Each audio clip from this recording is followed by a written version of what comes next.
Shri colonel ഡിന്നി, എല്ലാവരും വലിയ പ്രതീക്ഷയോടു കൂടിയാണ് ആസിയാൻ ഉച്ചകോടിയെ നോക്കിക്കണ്ടിരുന്നത്. അതിലേറ്റവും പ്രധാനം ട്രംപുമായി മോദി കൂടിക്കാഴ്ച നടത്താൻ പോകുന്നു എന്നതായിരുന്നു. നമുക്കറിയാം, താരിഫ്, വാണിജ്യ കരാർ, ഈ രണ്ട് വിഷയങ്ങളും ഇന്ത്യൻ സമ്പദ് വ്യവസ്ഥയെ സംബന്ധിച്ച് വളരെ പ്രധാനപ്പെട്ടതാണ്. താരിഫിന്റെ തിരിച്ചടികൾ നേരിട്ടുകൊണ്ടിരിക്കുന്ന ഈ ഘട്ടത്തിൽ എന്തെങ്കിലും അനുകൂല തീരുമാനങ്ങൾ ഉണ്ടോ എന്ന് പ്രതീക്ഷിച്ചിരുന്നു. എന്തുകൊണ്ടാണ് അത്ര സുപ്രധാനമായ ഒരു ഉച്ചകോടിയിൽ നേരിട്ട് പങ്കെടുക്കേണ്ടതില്ല എന്ന് മോദി തീരുമാനിച്ചത്? എന്തായിരിക്കും കാരണം? നോക്കൂ മാഡം, ഇതിനകത്ത് നമ്മൾ മനസ്സിലാക്കുന്ന 2-3 കാര്യങ്ങളുണ്ട്. ഒന്ന്, ഇപ്പോൾ ഈ ഇന്റർനാഷണൽ റിലേഷൻസ്, പ്രത്യേകിച്ച് അമേരിക്ക പോലുള്ള ഒരു രാജ്യം, പ്രത്യേകിച്ച് അമേരിക്ക പോലുള്ള രാജ്യം മാത്രമല്ല, ഡൊണാൾഡ് ട്രംപ് എന്നുള്ള പ്രസിഡന്റ്, അദ്ദേഹം ഈ കൺവെൻഷണൽ ആയിട്ടുള്ള ഒരു ഡിപ്ലോമസി രീതിയിലല്ല ഇപ്പം ഡിപ്ലോമസി ചെയ്യുന്നത്. പല തീരുമാനങ്ങളും എടുക്കുന്നതും, പല രാഷ്ട്ര തലവന്മാരുമായിട്ടുള്ള ഇടപെടൽ, സ്വന്തം രാജ്യത്തിനെ കുറിച്ചുള്ള മറ്റു രാജ്യങ്ങളിൽ പോയി പറയുന്ന പഴയ പ്രസിഡന്റ്മാരെ കുറിച്ചൊക്കെ പറയുന്നത്, ഓരോ കാര്യങ്ങളിലും ഒരു ഇതുവരെ ലോകം കാണാത്ത രീതിയിലുള്ള ഒരു ഡിപ്ലോമസിയാണ് ശ്രീ ഡൊണാൾഡ് ട്രംപ് ഇതുവരെ നമ്മൾ കണ്ടോണ്ടിരിക്കുന്നത്. അപ്പൊ തീർച്ചയായിട്ടും ആ രീതിയിലുള്ള ഒരു കൺവെൻഷണൽ ഡിപ്ലോമസി എപ്പോഴും നമുക്കും അങ്ങനത്തെ രീതിയിലേക്ക് പോകാൻ സാധിക്കില്ല. അപ്പൊ ഇവിടെ ചോദ്യം, ഏത് ഡിപ്ലോമസി ആയാലും ശരി, ഡൊണാൾഡ് ട്രംപിനെ പ്രൈം മിനിസ്റ്റർ മോദി കണ്ടാലും ശരി ഇല്ലെങ്കിലും ശരി, ഭാരതത്തിന്റെ താല്പര്യങ്ങളെ സംരക്ഷിക്കപ്പെടുന്നുണ്ടോ എന്നാണ് നമ്മൾ മനസ്സിലാക്കേണ്ടത്. അല്ലെങ്കിൽ നമ്മുടെ ചോദ്യം ഏറ്റവും കൂടുതൽ പ്രസക്തമായിട്ടുള്ള കാര്യം അതാണ്. എന്നെ സംബന്ധിച്ചോളം ഞാനത് വളരെ വ്യക്തമായിട്ട് തന്നെ പറയാൻ ആഗ്രഹിക്കുകയാണ്. ഭാരതത്തിന്റെ താല്പര്യങ്ങൾ എക്കാലവും അത് സംരക്ഷിക്കപ്പെടുന്ന രീതിയിൽ തന്നെയാണ് പ്രൈം മിനിസ്റ്റർ മോദി ഇടപെട്ടുള്ളത്. ഇപ്പം ഇവിടെ പോകുന്നില്ല എന്ന് പറഞ്ഞു. അതിന്റെ ഒഫീഷ്യൽ ആയിട്ടുള്ള റീസൺസ് മലേഷ്യൻ പ്രൈം മിനിസ്റ്റർ പറഞ്ഞത് ദിവാലിയൊക്കെ ആയതുകൊണ്ടാണ് പ്രൈം മിനിസ്റ്റർ മോദി അദ്ദേഹത്തിനെ വിളിച്ചിരുന്നു എന്നാണ്. അതിനകത്ത് ബീഹാർ ഇലക്ഷൻസും ഛഠ് പൂജയൊന്നും അതിനകത്തൊരു ഫാക്ടർ അല്ല. അതെനിക്കറിയത്തില്ല അത് എവിടുന്നാ വന്നതെന്ന്. പക്ഷെ ഒഫീഷ്യലി ഇതുകൊണ്ടാണ് പോകാത്തതെന്നുള്ള രീതിയിലാണ് മലേഷ്യൻ പ്രൈം മിനിസ്റ്റർ അറ്റ്ലീസ്റ്റ് അദ്ദേഹത്തിന്റെ ഒരു ഒഫീഷ്യൽ ആയിട്ടുള്ള ഒരു വേർഷൻ കിട്ടാൻ സാധ്യത ഉണ്ടായതുകൊണ്ടാണ് നമ്മൾ ഒഴിവാക്കുന്നത് എന്നുള്ളത്. എനിക്ക് മനസ്സിലാവുന്നത് നമുക്ക് എവിടെയാണ് തിരിച്ചടി കിട്ടുന്നത്. നമ്മളെ സ്റ്റാൻഡ് വളരെ വ്യക്തമായിട്ട് പറഞ്ഞിട്ടുണ്ട്. ഭാരതവും US-ഉം തമ്മിലുള്ള ട്രേഡിനകത്ത് നമുക്ക് അഗ്രികൾച്ചർ പ്രോഡക്ട്സിനും ഡയറി പ്രോഡക്ട്സിനുമായിട്ട് യാതൊരു രീതിയിലുള്ള വിട്ടുവീഴ്ച ചെയ്യത്തില്ല എന്നുള്ള വളരെ വ്യക്തമായിട്ടുള്ള കാര്യം നമ്മൾ ഓൾറെഡി പറഞ്ഞിരിക്കുകയാണ്. അപ്പൊ അവിടാണ് ഈ വിഷയങ്ങൾ നിൽക്കുന്നത്. പക്ഷേ കഴിഞ്ഞ ദിവസങ്ങളിൽ ചില വിട്ടുവീഴ്ചകൾ ഇന്ത്യയുടെ ഭാഗത്തു നിന്നും കൂടി ഉണ്ടാകും. അത് ഈ ചോളവുമായി ബന്ധപ്പെട്ടാണെങ്കിലും മറ്റ് ഇറക്കുമതിയുടെ കാര്യത്തിലാണെങ്കിലും ഇനിയിപ്പോൾ എണ്ണ വാങ്ങുന്ന കാര്യത്തിലാണെങ്കിലും അമേരിക്കയ്ക്ക് കൂടി സ്വീകാര്യമാകുന്ന ചില വിട്ടുവീഴ്ചകൾ ഉണ്ടാകും എന്ന റിപ്പോർട്ടുകളാണ് ദേശീയ മാധ്യമങ്ങളിലൊക്കെ വന്നത്. അങ്ങനെയുള്ള ചർച്ചകൾ പുരോഗമിക്കുന്നത് കൊണ്ട് തന്നെ താരിഫ് കട്ട് 15 to 16% ആക്കി കുറയ്ക്കാനുള്ള സാഹചര്യങ്ങളും സാധ്യതകളും ഉണ്ട് എന്ന് പറയുന്നു. ഡിനി, ഇവിടെ താങ്കൾ വിശദീകരിച്ചതുപോലെ ട്രംപ് പല കാര്യങ്ങളുടെ കാര്യത്തിൽ നയതന്ത്ര തലത്തിൽ ഇടപെടുന്നതിൽ പല അസ്വസ്ഥതകൾ അല്ലെങ്കിൽ നമ്മൾ ഇതുവരെ കണ്ടുവന്ന രീതികളല്ല എന്നൊരു സാഹചര്യം അത് ഞാൻ സ്വീകരിക്കുന്നു. പക്ഷേ നോക്കൂ, ഇപ്പോൾ തീവ്രവാദം മുഖമുദ്രവാക്കിയ രാഷ്ട്രങ്ങളോടാണെങ്കിൽ പോലും ഒരു ചർച്ചയിലൂടെ, നയതന്ത്ര ചർച്ചകൾ നടന്നാണ് പ്രശ്ന പരിഹാരങ്ങൾ ഉണ്ടാകുന്നത്. യുദ്ധമുഖത്തുള്ള രാഷ്ട്രങ്ങൾ അവർ ചർച്ചയിലൂടെയാണ് പ്രശ്നം പരിഹരിക്കുന്നത്. നമ്മളിപ്പോൾ പറയുന്നതും അതാണല്ലോ. ആസിയാൻ ഉച്ചകോടിയുടെ ഭാഗമായി ഒരു കൂടിക്കാഴ്ചയ്ക്കുള്ള അവസരം, നയതന്ത്ര തലത്തിൽ ചർച്ചകൾക്കുള്ളൊരു അവസരം ലഭിക്കുക എന്നത് ചെറിയ കാര്യമല്ല. ആ അവസരം പ്രയോജനപ്പെടുത്തുക എന്നതാണ് ഒരു രാഷ്ട്രം ചെയ്യേണ്ടത്. അല്ലാതെ മറ്റേതെങ്കിലും തരത്തിൽ ആശംസകൾ നേരുന്നതോ, ഇപ്പോൾ ആശംസ നേരാൻ വിളിച്ചു, അത് സംസാരിച്ചു, അതൊന്നും ഈ നയതന്ത്ര തല കാര്യങ്ങളിൽ പെടുന്നതല്ല. അതിനപ്പുറമുള്ള സൗഹൃദത്തിൽ വരുന്ന കാര്യമാണല്ലോ. അപ്പോൾ ഇത്തരം സ്പേസുകൾ, ഇത്തരം സാഹചര്യങ്ങൾ ഉപയോഗപ്പെടുത്തുക എന്നതല്ലേ നമ്മൾ ചെയ്യേണ്ടത്? പ്രത്യേകിച്ച് കൂട്ടുകൂടാൻ കൊള്ളാത്തവരുമാണെങ്കിൽ ആ തരത്തിൽ ഒഫീഷ്യലായിട്ടുള്ള ചർച്ചകളല്ലേ അവരുമായിട്ട് ഏറ്റവും അഭികാമ്യമായി വരിക. നോക്കൂ മാഡം, ഞാൻ ഇതിനകത്ത് വളരെ വ്യക്തമായിട്ട് പറയാൻ ആഗ്രഹിക്കാം. നമ്മളിപ്പോ ഒരു കൂടിക്കാഴ്ച നമുക്ക് അവസരം കിട്ടുന്നു, അവിടെ ചർച്ച ചെയ്യണമെന്ന് പറയുന്നു, ശരിയാണ്. ഓക്കെ, ഈജിപ്തില് ഇപ്പം അടുത്ത കാലത്തായിട്ട് നടന്ന ഒരു മീറ്റിംഗ് ഉണ്ടായിരുന്നു. അതിനകത്ത് പ്രൈം മിനിസ്റ്റർ മോദിയെ വിളിച്ചിരുന്നു. നമ്മുടെ MOSനെ മാത്രമാണ് അവിടെ വിട്ടത്. അവിടെ നടന്ന സംഭവങ്ങൾ, ഈ ഭാരതത്തിലുള്ള ഏതെങ്കിലും ഒരു പൗരൻ, അവർക്ക് ഭാരതത്തിന്റെ പ്രൈം മിനിസ്റ്റർ അവിടെ പോയിരുന്നെങ്കിൽ അതിനെ നമുക്ക് തല ഉയർത്തി നിൽക്കാൻ പറ്റുമായിരുന്നു.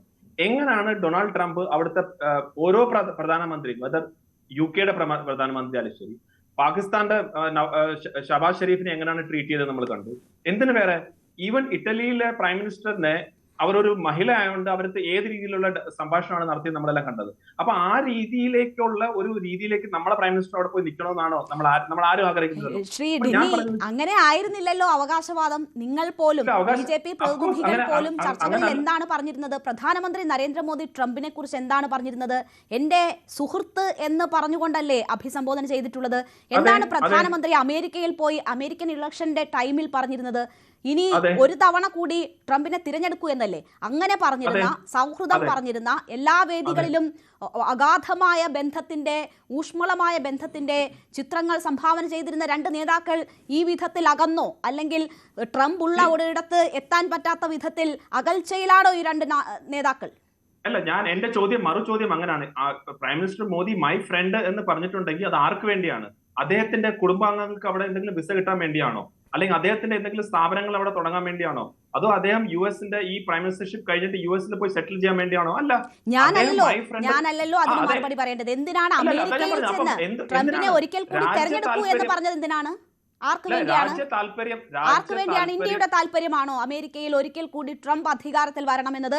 ഇന്ത്യയുടെ ഏതെങ്കിലും തരത്തിലുള്ള താല്പര്യ സംരക്ഷണത്തിന്റെ ഭാഗമാണോ? ഞാനത് പറഞ്ഞുതരാം. ഒരു ജനാധിപത്യ രാഷ്ട്രത്തിന്റെ തെരഞ്ഞെടുപ്പ് അവകാശങ്ങളിൽ ഒരു രാഷ്ട്ര തലവൻ അഭിപ്രായം പറയുന്നത് ആ നിലയിൽ പതിവുള്ളതായിരുന്നില്ല. അതാണ് അന്ന് മോദിയുടെ ഭാഗത്തു നിന്നും ഉണ്ടായത്. അതിനകത്ത് ഞാൻ പറയാനുള്ളതെന്ന് വെച്ചാൽ ഒരു കാര്യം നമ്മൾ മനസ്സിലാക്കുക. നമ്മളെ ഈ രാജ്യങ്ങൾ തമ്മിൽ ഒരു ബന്ധം വരുമ്പം അവിടെ പെർമനന്റ് ആയിട്ടുള്ള ശത്രുവോ പെർമനന്റ് ആയിട്ടുള്ള മിത്രങ്ങളോ ഇല്ല. അവിടെ പെർമനന്റ് ആയിട്ടുള്ള ഇൻട്രസ്റ്റോ ഉള്ള. അന്ന് പ്രൈം മിനിസ്റ്റർ മോദിക്ക് അങ്ങനെ പറഞ്ഞു കഴിഞ്ഞാൽ ഭാരതത്തിന്റെ താല്പര്യങ്ങളെ സംരക്ഷിക്കാൻ പറ്റുമെന്ന് തോന്നി. അപ്പൊ അതുകൊണ്ട് അദ്ദേഹം അത് പറഞ്ഞു. ഇന്ന് നമ്മളിപ്പോ എപ്പോ കാണണോ എങ്ങനെ കാണണം? ഇപ്പൊ നോക്കൂ, ഡൊണാൾഡ് ട്രംപ് എത്ര പ്രാവശ്യം പറഞ്ഞത് അദ്ദേഹമാണ് ഇതിനകത്ത് ഇടപെട്ട് ചെയ്തത്. നമ്മളെന്തെങ്കിലും പറഞ്ഞോ? നമ്മൾ നമ്മുടെ ഫ്ലോർ ഓഫ് ദി ഹൗസിൽ പാർലമെന്റിൽ പറഞ്ഞു ഒരു രാഷ്ട്ര തലവനും ഒന്നും പറഞ്ഞിട്ടില്ല എന്ന്. എന്നിട്ട് പോലും നമ്മൾ ആ കംപ്ലീറ്റ് ആയിട്ടുള്ള ആ റിലേഷൻഷിപ്പ് ബ്രേക്ക് ആയോ? ഇല്ല. എന്തുകൊണ്ടാണ് അത് അങ്ങനെയല്ല എന്ന് ട്രംപിനോട് പറയാനുള്ള ധൈര്യം കാട്ടാത്തത് എന്നൊരു ചോദ്യം കൂടി ഉണ്ടല്ലോ. ഈ ദീപാവലി ആശംസ പറയാൻ വിളിച്ച ട്രംപ് പറയുന്നു, ഞങ്ങൾ വാണിജ്യ കാര്യങ്ങളാണ് ചർച്ച ചെയ്തത്, പക്ഷെ എണ്ണ വാങ്ങില്ല എന്ന ഒരു ഉറപ്പ് എനിക്ക് കിട്ടിയിട്ടുണ്ട് എന്ന് ആവർത്തിക്കുകയാണ്. അതിൽ പോലും ഒരു തിരുത്ത് എന്തുകൊണ്ട് ഉണ്ടാകുന്നില്ല? ഒളിച്ചോടുകയല്ലേ? അപ്പോൾ യഥാർത്ഥത്തിൽ തിരുത്താൻ ധൈര്യമില്ലാത്തത് കൊണ്ട് ഒളിച്ചോടുകയാണോ ഉണ്ടാകുന്നത്? അത് ഒരു കാര്യം മനസ്സിലാക്കുക. ഈ ഡിപ്ലോമസിയിലൊന്നും ധൈര്യം അല്ലെങ്കിൽ ഒരു എന്താ പറഞ്ഞ ഞാൻ എന്തെങ്കിലുമൊക്കെ വിളിച്ച് പറയാം അങ്ങനല്ല ഡിപ്ലോമസി നടക്കുക. അതിനെക്കുറിച്ച് നന്നായിട്ട് അറിയാവുന്നവർക്കൊക്കെ അറിയാം. ഈ ധൈര്യമുണ്ടോ ഇല്ലയോ എന്നൊക്കെ രാഷ്ട്രീയക്കാർ അങ്ങോട്ടും ഇങ്ങോട്ടൊക്കെ ചോദിക്കാം. ഇപ്പൊ കോൺഗ്രസിന്റെ ഒരു വക്താവ് അദ്ദേഹം ചോദിച്ചു കഴിഞ്ഞാൽ അത് ഡെഫിനറ്റ്ലി അവർക്ക് ചോദിക്കാനുള്ള അധികാരമുണ്ട്. പക്ഷെ ഇന്റർനാഷണൽ റിലേഷനെ സീരിയസ് ആയിട്ട് കാണുന്നവർ ഒരിക്കലും പ്രൈം മിനിസ്റ്റർ മോദിക്ക് ധൈര്യമില്ലാത്തതുകൊണ്ടാണോ? അങ്ങനെ അല്ല. അതൊരു ഡിപ്ലോമസിയാണ്. ആ ഡിപ്ലോമസിക്ക് പല രീതിയിലുള്ള ഡിപ്ലോമസി, പല ഷെയ്ഡ്സ് ഓഫ് ഡിപ്ലോമസി ഉണ്ട്. അതിനകത്ത് ചിലപ്പോൾ നേരിട്ട് പോയി കാണേണ്ടി വരുന്നു, നേരിട്ട് കാണും. ചിലപ്പോൾ ഇപ്പൊ നോക്കുന്നത് പാകിസ്ഥാന്റെ പ്രൈം മിനിസ്റ്ററെ കാണാൻ വേണ്ടി നമ്മൾ പ്രധാനമന്ത്രി അവിടെ ലാൻഡ് ചെയ്തു. ശരി, എന്തായാലും ധൈര്യം ഒരു കാര്യമാണ് രാഷ്ട്രീയത്തിൽ എന്ന് താങ്കൾ ചോദിക്കുന്നു. 54 ഇഞ്ച് അളവ് പറഞ്ഞ് ധൈര്യവും ഒക്കെ രാഷ്ട്രീയത്തിൽ ചർച്ചയാക്കിയത് ആര്? 54 ഇഞ്ചിന്റെ ധൈര്യം പറഞ്ഞത് ആരാണ് എന്നതൊക്കെ നമുക്ക് കൺമുന്നിലുള്ളതാണല്ലോ. അപ്പോ അതൊക്കെ ആരാണ് ചർച്ചയാക്കിയത് എന്നുള്ളത് വ്യക്തവുമാണ്. ഓക്കെ, പ്രാഥമികമായി താങ്കളിൽ നിന്ന് അറിയേണ്ട വിവരങ്ങൾ ലഭിച്ചതുകൊണ്ടാണ് ഞാൻ ഇടപെടുന്നത്. രണ്ടാം ഘട്ടത്തിൽ താങ്കളിലേക്ക് എനിക്ക് ഒരു പോയിന്റ് കൂടെ പറയാനുണ്ട്. ഇത്രയും നമ്മൾ റെട്ടറിക്സ് മാത്രമല്ല, ഒരു ഫാക്ട് കൂടെ പറയാനുണ്ട്. നേരത്തെ പറഞ്ഞു ഇപ്പൊ നമ്മുടെ ഓയിലിന്റെ കാര്യങ്ങൾ നമ്മൾ കുറഞ്ഞു വരുന്നു, അല്ലെങ്കിൽ നമ്മൾ കുറയ്ക്കാനുള്ള ഒരു റിപ്പോർട്ട്സ് വന്നു. നോക്ക്, ഇന്ന് ഞാൻ ഹിന്ദുവിൽ വന്ന ഒരു റിപ്പോർട്ടാണ്. അത് കെപ്ലർ ഡാറ്റ ബേസ് ചെയ്തിട്ടാണ്. Indian Russian oil imports in October remain robust. Recent remarks on India looking to cut Russian oil were likely pressure tactics than a reflection of imminent policy change. അപ്പൊ അവർ ഇതിനകത്ത് ഈ റിപ്പോർട്ടിനകത്ത് പറഞ്ഞേക്കുന്നത് വെച്ചാൽ ഈ October മാസത്തിൽ 18 ലക്ഷം barrel per day നമ്മൾ അവിടുന്ന് റഷ്യയിൽ നിന്ന് വരുന്നുണ്ട്. അത് സെപ്റ്റംബർ മാസത്തെ കാട്ടി 2.5 ലാക്സ് ബാരൽ കൂടുതലാണ്. അപ്പൊ ഞാൻ പറഞ്ഞു വന്നത് ഈ കുറെ കാര്യങ്ങൾ ഡൊണാൾഡ് ട്രംപ് പറയുന്നതും ചെയ്യുന്നതൊന്നും അല്ല ആക്ച്വലി നടക്കുന്നത്. ഭാരതത്തിന്റെ താല്പര്യം എന്താണോ അത് സംരക്ഷിക്കാൻ വിദേശകാര്യ മന്ത്രാലയം സാഹചര്യങ്ങൾക്കനുസരിച്ച് വിപണി വിപുലമാക്കും എന്ന സൂചനകൾ നൽകിയിട്ടുണ്ട്. അത് അമേരിക്കൻ വിപണിയിൽ നിന്ന് കൂടി എണ്ണ വാങ്ങും എന്നതിന്റെ സൂചനകളായിരുന്നു. റോണി കെ ബേബി, ഞാൻ താങ്കളിലേക്ക് വരാം. അതിനു മുൻപ് ശ്രീ സജിമോൻ ആന്റണി, ട്രംപ് ആസിയാൻ ഉച്ചകോടിയിൽ പങ്കെടുക്കാൻ പോകുന്നില്ല എന്നത് പ്രധാനമന്ത്രി നരേന്ദ്രമോദി തന്നെ എക്സിലൂടെ വ്യക്തമാക്കി കഴിഞ്ഞു. പക്ഷേ ഇപ്പോഴും ഒരു കൺഫ്യൂഷൻ, ട്രംപ് എത്തുമോ ഇല്ലയോ എന്നുള്ളതാണ്. അതിൽ ഒരു ഒഫീഷ്യൽ ഡിക്ലറേഷൻ ഇതുവരെ വന്നിട്ടില്ല. അമേരിക്കയിൽ നിന്ന് താങ്കൾക്ക് എന്താണ് മനസ്സിലാക്കുന്നത്? ട്രംപ് പുറപ്പെടുമോ കോലാലംപൂരിലേക്ക്? എന്റെ ആൻസർ ഡിഫെൻസ് ആണ്. സോ അതിന് മുമ്പ് പെട്ടെന്ന് ഒരു ഫ്ലാഷ് ബാക്കിലേക്ക് പോകേണ്ടത് ഇവിടെ എന്താണ് ആക്ച്വലി സംഭവിക്കുന്നത്, നമ്മൾ എന്താണ് ഡിബേറ്റ് ചെയ്യുന്നത്? റീസൺ പറഞ്ഞു കഴിഞ്ഞാൽ ചിലപ്പോൾ നമുക്ക് തോന്നും ട്രംപ്